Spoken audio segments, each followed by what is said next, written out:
Okay, let's look at 1 Corinthians chapter 11, verses 4 through 7. I believe this section of 1 Corinthians 11 is where most people establish the idea that there is some form of cloth outside of the hair that is required in this thing that Paul is trying to point out here. And Paul never comes straight out and says something like cloth or like a draping, or he never indicates or gives any direct evidence of such a thing. And so everybody just takes 2 + 2 = 4. And take that as, verse 4, it says, every man praying or prophesying having his head covered dishonoreth his head. So if the hair was a covering, a man would have to shave all his hair off to be uncovered. So that's the assumption there.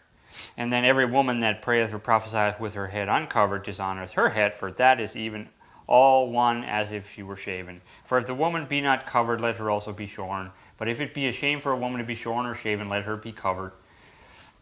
For a man indeed ought not to cover his head, forasmuch as he is the image and the glory of God, but the woman is the glory of the man. So I can see the assumption that there is something outside of the hair that they're talking about.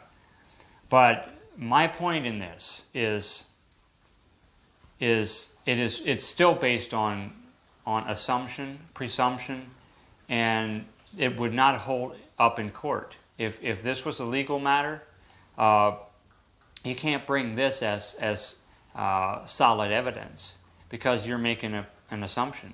And we saw how that all unfolded in the impeachment process. There was assumption after assumption and presumption, and this guy heard that from that guy, and just put 2 + 2 = 4. Well, that doesn't hold up in court. We saw that. It does not hold up.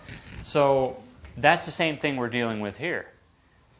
You can make out of that whatever you want, but as far as making it some kind of doctrine, you're basing it off of an assumption. So let's move on to the next portion. All right.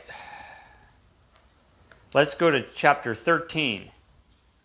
Judge in yourself. Is it commonly that a woman pray unto God uncovered? Is it commonly?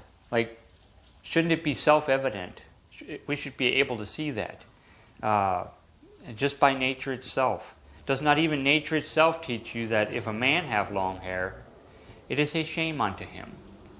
But if a woman have long hair, it is a glory for her.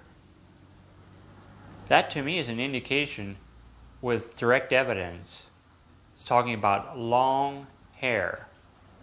Those are the key thing that he's talking about there. So I believe that a woman should have long hair. And that doesn't mean putting them up in a bun and you can't even see the long hair.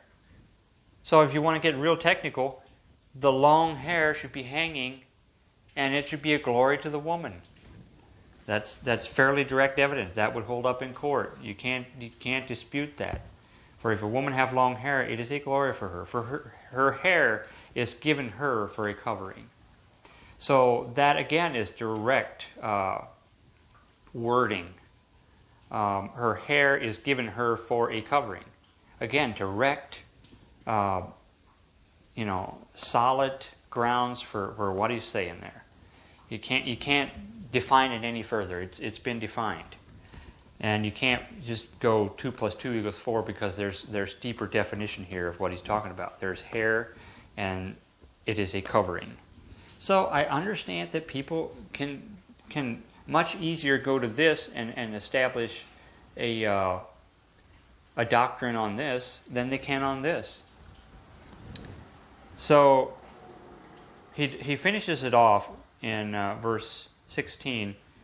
But if any man seems to be contentious, we have no such custom, neither the churches of God. So that to me is telling me that Paul was not trying to create some church doctrine through this thing. And we, that's the best explanation I have for this.